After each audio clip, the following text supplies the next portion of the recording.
Hello and welcome to another lecture on basic macro economics. आज हमारा 6th lecture है basic macro economics में और आज हमारा टॉपिक है macro economic analysis, sectors and variables.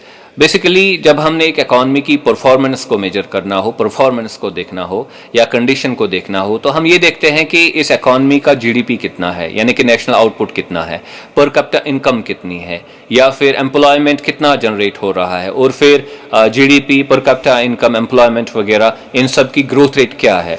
तो इस सिलसिले में हमारे लिए ये भी ज़रूरी बनता है कि हम डिफरेंट सेक्टर्स की परफॉर्मेंस पे भी नज़र डालें, कंडीशन पे नज़र डालें, यानी कि primary sector, secondary sector, tertiary sectors.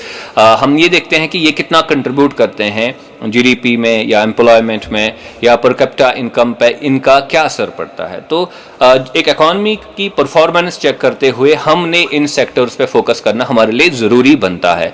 लेकिन जब हम मैक्रो इकोनॉमिक एनालिसिस करते हैं उस वक्त हम इन सेक्टर्स पे फोकस नहीं करते हैं। उस वक्त जिस तरीके से हम एक इकॉनमी को या इकोनॉमिक एक्टिविटीज़ को डिफरेंट ग्रुप्स में डिवाइड करते हैं, डिफरेंट सेक्टर्स में डिवाइड करते हैं, वो क्लासिफिकेशन मुख्तलिफ है दैन ये जो क्लासिफिकेशन है प्राइमरी, सेकेंडरी, टेरिशरी वाली जो हम यूज़ करते हैं जब हमने परफॉर्मेंस मेजर करनी हो। तो आज के लेक्चर में हम इसी चीज़ पे फोकस करेंगे कि मैक्रो इकोनॉमिक एनालिसिस के दौरान हम किन सेक्टर्स में एक इकॉनमी को डिवाइड करते हैं और किन वेरिएबल्स पे हमारा फोकस रहता है। लेकिन आज के लेक्चर में हमारा फोकस सेक्टर्स पे रहेगा और आने वाले लेक्चर में हम वेरिएबल्स को अपने डिस्कशन में लाएंगे। तो इसलिए आज का जो लेक्चर है it is primarily upon different sectors that we divide an economy into. जब हमने एक इकोनॉमिक यानी कि मैक्रो इकोनॉमिक एनालिसिस जब हमने करनी हो, जब हमने ये देखना हो कि हम इकॉनमी कैसे ऑपरेट करती है, इकॉनमी कैसे फंक्शन करती है। तो आपके सामने ये लिस्ट है स्क्रीन पे, तो आप यहाँ पे देख सकते हैं कि हम यहाँ पे इकॉनमी को अब डिफरेंट सेक्टर्स में तो बांटते हैं, लेकिन it is not primary, secondary, tertiary sectors वगैरह, वैसा नहीं है। यहाँ पे हम इकॉनमी को दूसरे तरीके से डिफरेंट सेक्टर्स में बांटते हैं कि नया फ्रेमवर्क डेवलप करते हैं इकोनॉमिक एनालिसिस के लिए। तो हमारे सामने यहाँ पे 5 सेक्टर्स है। पहला है house hold sector, then it is business sector, हमारा है financial sector, then government sector and external sector. तो पहली चीज़ जो आपने यहाँ पे करनी है वो ये कि आपने इन 5 सेक्टर्स के नाम याद रखने हैं। अब हम ये करेंगे कि हम हर सेक्टर के बारे में जो इम्पोर्टेंट चीज़ें हमने याद रखनी होती है एज स्टूडेंट्स ऑफ इकोनॉमिक्स, तो हम उन पे फोकस करेंगे और डिफरेंट सेक्टर्स को समझने की हम कोशिश करेंगे।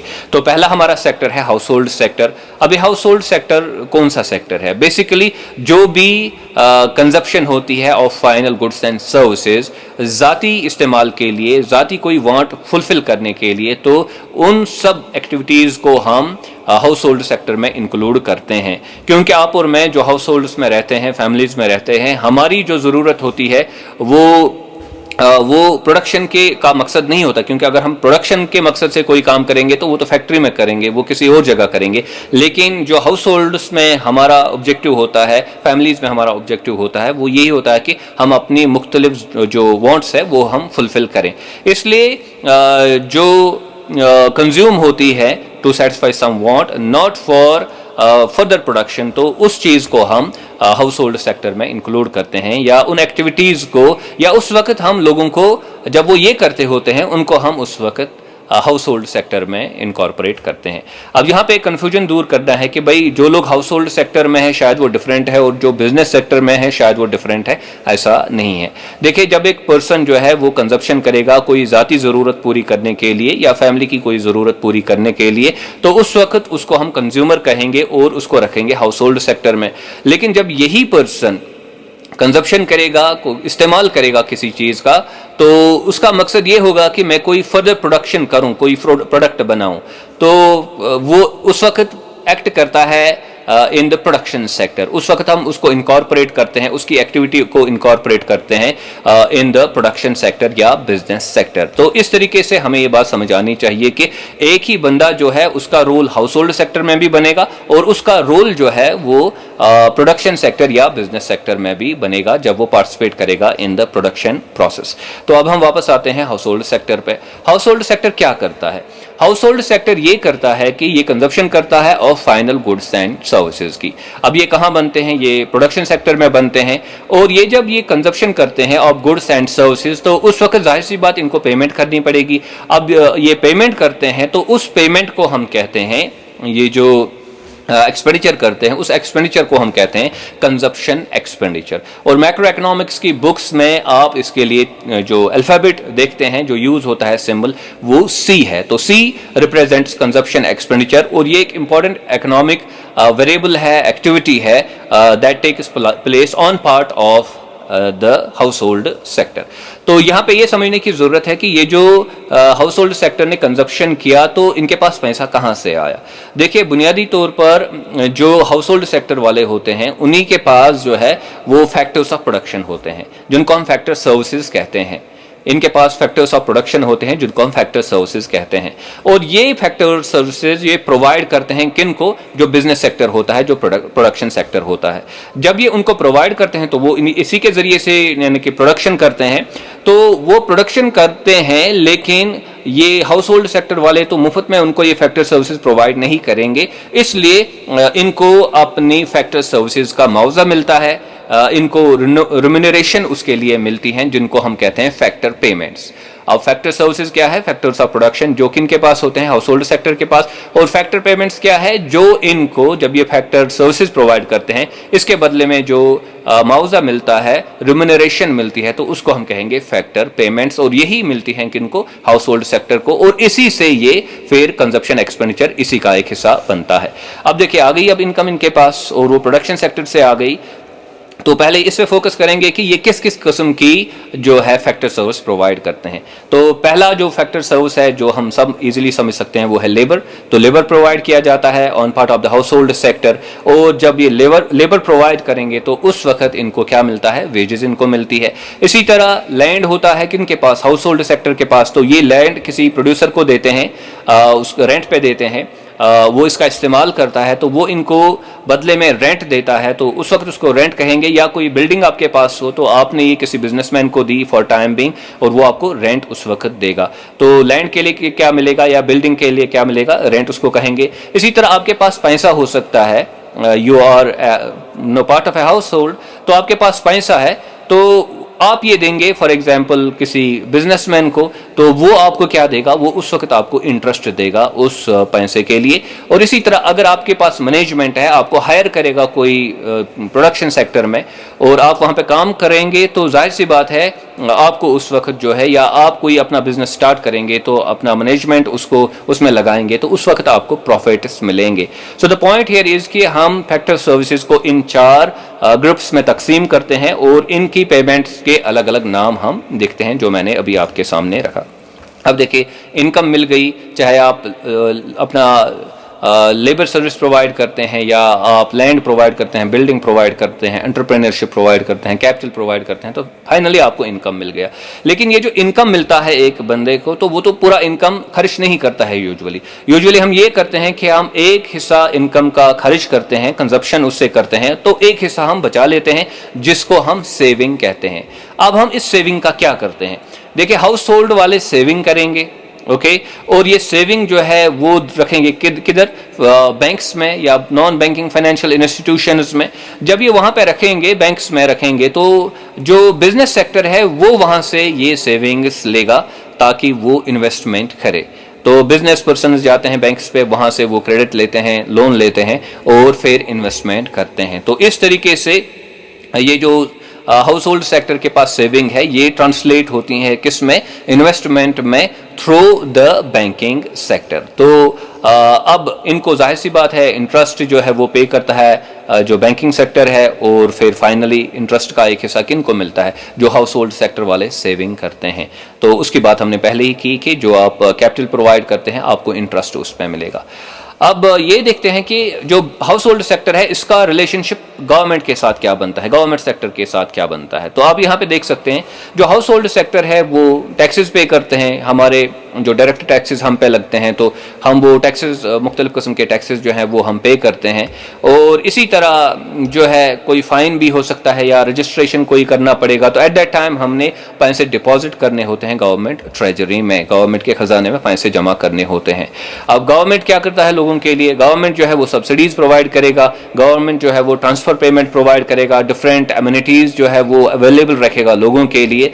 तो ये जो सब्सिडी है इसका मतलब ये है कि जैसे कि वैक्सीनेशन है या कोई और मेडिकल एडवाइस जो मिलती है गवर्नमेंट हॉस्पिटल्स में, वहाँ पे एक नॉमिनल फ़ी हमने डिपॉजिट करनी होती है। अगर हम वही काम करेंगे प्राइवेट लेवल पे तो वहाँ पे हमें काफ़ी पैसा पे करना पड़ेगा, तो वो सब्सिडाइज्ड होता है, इसलिए उसमें पैसा जो जाता है वो गवर्नमेंट का जाता है और लोगों का नॉमिनल अमाउंट यूजुअली जाता है। ट्रांसफ़र पेमेंट क्या है, ट्रांसफ़र पेमेंट है जैसे कि विडोज़ है या फिर ओल्ड एज पर्सन है, तो उनको गवर्नमेंट डायरेक्टली उनके अकाउंट में फॉर एग्जाम्पल पैसे ट्रांसफ़र करते हैं। तो उसके बदले में ये लोग गवर्नमेंट के लिए कोई काम तो नहीं करते हैं, तो इसी चीज को हम कहते हैं ट्रांसफर पेमेंट्स, जब यूनिलैटरली एक साइड से दूसरी साइड की तरफ पैसा जो है वो ट्रांसफर किया जाएगा। So this is transfer payment, और इस तरीके का रिलेशनशिप बनता है हाउस होल्ड सेक्टर का गवर्नमेंट के साथ। तो ये पहला सेक्टर है जिसके बारे में कुछ बुनियादी चीजें हमने सीखी। अब हम आते हैं दूसरे सेक्टर पे जो हमारा बिजनेस सेक्टर है। अब बिजनेस सेक्टर में क्या है, बिजनेस सेक्टर में प्रोडक्शन होती है ऑफ गुड्स एंड सर्विसेज। तो फाइनल गुड्स एंड सर्विसेज जो होती हैं बिजनेस सेक्टर में वो तीन तरीकों से, तीन उसके सोर्सेज ऑफ डिमांड है, तीन तबके उसका इस्तेमाल करते हैं। एक तो हम हैं कंज्यूमर्स, जो आम कंज्यूमर्स होते हैं हाउस होल्ड सेक्टर वाले, वो इसका इस्तेमाल करेंगे। इसी तरह गवर्नमेंट जो है वो गुड्स एंड सर्विसेज परचेज करता है from the business sector, market से वो खरीदते हैं। इसी तरह जो फॉरेन लोग हैं, एक्सटर्नल जो लोग हैं बाकी दुनिया में जो रहते हैं, वो भी बिजनेस सेक्टर से डिफरेंट प्रोडक्ट्स खरीद सकते हैं। तो these are the sources of demand for the business sector जो वो फाइनल गुड्स एंड सर्विसेज यानी कि प्रोड्यूस करते हैं। तो ये जो प्रोड्यूस किया जाता है, अब जाहिर सी बात है वो तो प्रोड्यूस किया जाता है तो उनको तो रेवेन्यू मिलेगा। फिर जो गुड्स एंड सर्विसेज ये बनाते हैं फिर बेचते हैं, चाहे हमें बेचते हैं, चाहे फिर गवर्नमेंट को बेचते हैं, चाहे एक्सटर्नल सेक्टर को बेचते हैं, बाहर वाले लोगों को बेचते हैं, तो उनको तो रेवेन्यू मिलेगा, सेल्स होंगी और रेवेन्यू इसके ज़रिए से मिलेगा। जैसा कि हम कंजप्शन एक्सपेंडिचर करते हैं तो उनके लिए वो एक रेवेन्यू का हिस्सा बनेगा, गवर्नमेंट एक्सपेंडिचर करेगा तो वो उनके लिए रेवेन्यू का एक हिस्सा बनेगा। एक्सटर्नल लोग जो है वो एक्सपेंडिचर करेंगे, वो हमारा प्रोडक्ट, हमारे मुल्क का प्रोडक्ट खरीदेंगे, तो हमारे मुल्क में जो बिजनेस कम्युनिटी है उनके लिए ये एक सोर्स ऑफ रेवेन्यू बनेगा। तो इसी तरह ये लोन्स लेते हैं, ये जो है फैक्टर सर्विसेज जो है वो अवेल करते हैं, हमसे लेते हैं और फिर हमें फैक्टर पेमेंट इनके ज़रिए से मिलती है। या फिर ये लोन लेंगे फ्रॉम बैंक्स और वहाँ पे इंटरेस्ट ये डिपॉजिट करेंगे। जब ये इंटरेस्ट डिपॉजिट करेंगे वो इंटरेस्ट उनको मिलेगा, फाइनली उसका एक हिस्सा फिर जो है हाउस होल्ड सेक्टर को मिलता है। इसी तरह टैक्सेस ये भी डिपॉजिट करते हैं गवर्नमेंट ट्रेजरी में और फिर इनको सब्सिडीज भी मिल सकती हैं गवर्नमेंट की तरफ से, डिपेंडिंग अपॉन कि गवर्नमेंट की पॉलिसी किस किस्म की है। और यहाँ पे जो इम्पोर्टेंट जो चीज़ें याद रखनी है वो है कि इनका अपना रेवेन्यू सिस्टम होता है, फिर इन्वेस्टमेंट ये करते हैं, ये फैक्टर पेमेंट्स करते हैं और टैक्सेस पे करते हैं, सब्सिडीज अवेल करते हैं, जो from N economics stand point हमारे लिए समझना इम्पॉर्टेंट बनता है। तो अब हम आते हैं तीसरे सेक्टर पे जो हमारा फाइनेंशियल सेक्टर है। फाइनेंशियल सेक्टर में बैंकिंग और नॉन बैंकिंग फाइनेंशियल इंस्टीट्यूशंस आएंगे और इनके बारे में आगे जाके हम डिस्कशन करेंगे तफसील के साथ। तो यहाँ पे हम बस फोकस इस चीज़ पे करेंगे कि भाई ये जो बैंकिंग सेक्टर है या फाइनेंशियल सेक्टर है इसका प्राइमरी रोल क्या है। तो यहाँ पे आप देख सकते हैं कि इसका प्राइमरी रोल ये है कि ये हाउस होल्ड सेक्टर से क्या लेते हैं, ये सेविंग लेते हैं। कहाँ हाउस होल्ड सेक्टर से सेविंग जाती है जो फाइनेंशियल सेक्टर है, और वहाँ से वो सेविंग चली जाती है, वो बिजनेस सेक्टर ले जाता है इसको in the form of loans, in the form of credit. फिर बिजनेस सेक्टर क्या करता है, वो इंटरेस्ट देता है किसको, फाइनेंशियल सेक्टर को, बैंक्स को इंटरेस्ट देता है। और बैंक्स जो है इंटर्न किनको इंटरेस्ट देते हैं, जो हाउस होल्ड सेक्टर वाले होते हैं जिन्होंने एक्चुअल सेविंग की होती है, बैंक्स में डिपॉजिट की होती है, और इनके दरमियान अब डिफरेंस होता है। जो इंटरेस्ट ये लेते हैं बिजनेस कम्युनिटी से वो ज़्यादा होता है, जो ये देते हैं interest to house hold sector वो कम होता है, और बीच का ये मार्जिन जो है इसी पे ये अपना काम चलाते हैं। पूरा बिजनेस जो है वो यूजुअली ये एक इंपॉर्टेंट कंपोनेंट उसका होता है, इस पर बिजनेस उनका चलता है। अब ये भी टैक्सेस पे करेंगे, सब्सिडीज अवेल कर सकते हैं। और इसके अलावा एक इंपॉर्टेंट चीज़ यहाँ पे याद रखनी है फाइनेंशियल सेक्टर के बारे में कि गवर्नमेंट का एक अहम इदारा इसके ऊपर यानी कि निगरानी करता है, जिसको हम सेंट्रल बैंक कहते हैं। तो सेंट्रल बैंक ये देखता है कि भाई हमारे बैंकिंग सिस्टम किस तरह फंक्शन करता है, मनी सप्लाई कितनी है इकॉनमी में, इंटरेस्ट रेट कितना होना चाहिए, हमने कब जो मनी सप्लाई इंक्रीज करनी है, कब मनी सप्लाई डिक्रीज करनी है, उसके लिए वो मुख्तलिफ इन्होंने तरीके ढूंढ रखे होते हैं, तो उनका वो इस्तेमाल बाद में करते हैं। तो दिस इज इम्पॉर्टेंट जो रोल अदा किया जाता है फाइनेंशियल सेक्टर की तरफ से, तो वो उसमें कुछ बुनियादी चीज़ें ये हैं जो हमने अभी डिस्कस की। अब हम आते हैं हमारे फोर्थ सेक्टर पे जो है गवर्नमेंट सेक्टर। अब गवर्नमेंट सेक्टर का रोल क्या है from an economic point of view? तो गवर्नमेंट के पास एक रेवेन्यू होता है जिसमें टैक्सेस और नॉन टैक्स रेवेन्यू क्लब करके टोटल रेवेन्यू बनता है गवर्नमेंट का। तो ये जो रेवेन्यू है ये फिर यूज़ होता है, इसके ज़रिए से ही गवर्नमेंट जो है वो एक्सपेंडिचर करता है। तो गवर्नमेंट जो है एक्सपेंडिचर जो गवर्नमेंट का होता है या टैक्सेस जो गवर्नमेंट के होते हैं, रेवेन्यू जो गवर्नमेंट का होता है, ये एक इंपॉर्टेंट कंपोनेंट होता है ओवरऑल इकोनॉमी के लिए, एक इंपॉर्टेंट फैक्टर होता है, वेरिएबल्स होते इंपॉर्टेंट वेरिएबल्स होते हैं। तो ये जो गवर्नमेंट अब एक्सपेंडिचर करता है इसके अब डिफरेंट जो है डायमेंशंस हो सकते हैं, डिफरेंट जो है सोर्सेज होते हैं जहाँ पे एक्सपेंडिचर किया जाता है, डिफरेंट एस्पेक्ट्स पे एक्सपेंडिचर किया जाता है। जैसे कि गवर्नमेंट गुड्स एंड सर्विसेज जो है वो हासिल करता है क्योंकि इसको जो अपने डिपार्टमेंट्स चलाने होते हैं, पब्लिक एमिनिटीज़ जो है वो प्रोवाइड करनी होती हैं। इसी तरह गवर्नमेंट इन्वेस्टमेंट भी कर सकता है, at different times government investment भी करता है। जैसे कि बड़े बड़े प्रोजेक्ट्स जो हैं इलेक्ट्रिसिटी के या फिर रोड्स के, गवर्नमेंट इसके लिए इन्वेस्टमेंट कर सकता है और अपने खजाने से भी इन्वेस्टमेंट कर सकता है। इसी तरह गवर्नमेंट जो है वो सब्सिडीज़ प्रोवाइड करता है या फिर वो ट्रांसफ़र पेमेंट वगैरह करता है। तो गवर्नमेंट का एक इम्पॉर्टेंट कंट्रीब्यूशन रहता है, इसका एक बहुत ही बड़ा इन्फ्लुएंस रहता है on the functioning of N economy through it is जो रेवेन्यू इसका होता है और जो इसका एक्सपेंडिचर सिस्टम होता है इसके ज़रिए से। और आप जानते हैं कि जो गवर्नमेंट का जो रेवेन्यू और एक्सपेंडिचर सिस्टम होता है वो बजट के ज़रिए से हर साल पेश किया जाता है, या प्लान्स के जरिए से, फिर 5 ईयर प्लान्स 10 ईयर प्लान्स भी बना सकते हैं गवर्नमेंट्स। तो वो उसके जरिए से उस चीज़ को स्ट्रीमलाइन करते हैं कि हमारा एक्सपेंडिचर किस तरह होगा और हमारा रेवेन्यू किस तरह जनरेट होगा। तो this was about the government sector. और बाद में और इसके अलावा हमने ये बात की कि इसका फिर रोल क्या रहता है on with the house hold sector या फिर फाइनेंशियल सेक्टर या फिर जो हमारा बिजनेस सेक्टर है वो टैक्स पे करते हैं, ये सब्सिडीज़ वगैरह प्रोवाइड करते हैं। तो वो सब चीज़ें पहले ही हमने डिस्कस की हुई हैं। अब आते हैं लास्ट वाले सेक्टर पे, it is the external sector.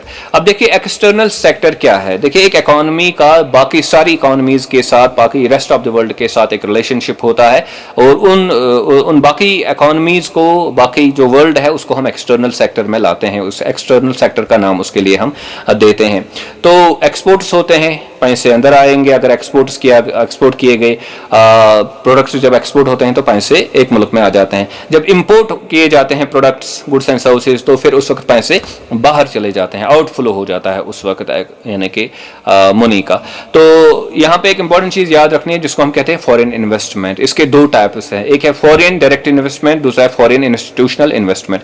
जब बाहर के लोग इन्वेस्ट करेंगे एक मुल्क में, हमारे मुल्क में फॉर एग्जांपल, तो वो अगर खुद यहाँ पे आएंगे, मैनेज करेंगे एक फर्म को, इसको चलाएंगे, तो that means it is foreign direct investment. Okay, अब अगर वो सिर्फ पैसा इन्वेस्ट करेंगे स्टॉक मार्केट के जरिए से, किसी कंपनी के शेयर्स हासिल करेंगे, तो that means foreign institutional investment, और खुद यहाँ पे नहीं आएंगे और मैनेज उस फर्म को नहीं करेंगे, तो that is foreign institutional investment. तो यहाँ पे हमने याद रखनी है कि जब एक्सपोर्ट्स होते हैं, इंपोर्ट्स होते हैं, तो फिर टैरिफ्स लगते हैं, कोटाज लगते हैं, और इनका भी काफ़ी जो है एक गहरा रोल रहता है मैक्रो इकोनॉमी में, एक इकोनॉमी के फंक्शनिंग में। तो जब हमने इकोनॉमी को की सिमत को तब्दील करना हो तो उस वक्त इन सब चीज़ों को भी तब्दील करना यूजुअली पड़ता है। और एक इम्पॉर्टेंट चीज़ जो यहाँ पे याद रखनी है एक्सटर्नल सेक्टर के बारे में, वो ये है कि बाकी ममालिक में जो एक कंट्री के लोग काम करते होते हैं तो वो वहाँ से पैसा भेजते हैं जिनको हम रिमिटेंसेस कहते हैं, अपने घर वालों के लिए पैसे भेजते हैं तो जिनको हम रिमिटेंसेस कहते हैं। और ये भी एक इम्पॉर्टेंट कंपोनेंट होता है एक इकॉनमी की फंक्शनिंग में। इसका भी बड़ा एक गहरा असर रह सकता है डिपेंडिंग अपॉन कि अब ये रिमिटेंसेस कितनी ज़्यादा है कितनी कम है, तो इसका भी एक इम्पॉर्टेंट रोल रहता है मैक्रो इकॉनमी पे। और फाइनली हम ये चीज़ यहाँ पे डिस्कस करेंगे कि बैलेंस ऑफ पेमेंट्स किस चीज़ को हम कहते हैं और इसका बेसिकल ताल्लुक एक्सटर्नल सेक्टर के साथ ही होता है। देखिए जब हम एक्सपोर्ट्स करेंगे तो मनी इनफ्लो होगा, या रिमिटेंसेस हासिल करेंगे तो मनी इनफ्लो होगा, बाहर से मनी आएगा हमारी कंट्री में। इसी तरह जब हम इंपोर्ट्स करेंगे या यहाँ पे लोग काम करेंगे वो अपना पैसा बाहर भेजेंगे, या हम इन्वेस्टमेंट किसी और जगह करेंगे दूसरे मुल्क में, तो मनी आउटफ्लो होगा। तो ये जो बैलेंस है मनी इनफ्लो और मनी आउटफ्लो का, ये जो सिस्टम है, तो इसको हम कहते हैं बैलेंस ऑफ पेमेंट्स, यानी कि कितना मनी आउटफ्लो हो गया कितना मनी इनफ्लो हो गया। तो ये हम चेक करते हैं, ये हम देखते हैं किसमें, जिसको हम कहते हैं बैलेंस ऑफ पेमेंट्स। एक ईयर के लिए हम इसका मेजरमेंट लेते हैं। तो आई होप कि ये जो 5 सेक्टर्स हमारे लिए ज़रूरी बनते हैं मैक्रो इकोनॉमिक एनालिसिस में, ये आपने अच्छे से समझे होंगे और इनके बारे में जो बुनियादी मालूमात हमारे पास होनी चाहिए वो हमें इस लेक्चर के ज़रिए से हासिल हो गई। Do subscribe to my YouTube channel Earnest economics. Thank you very much.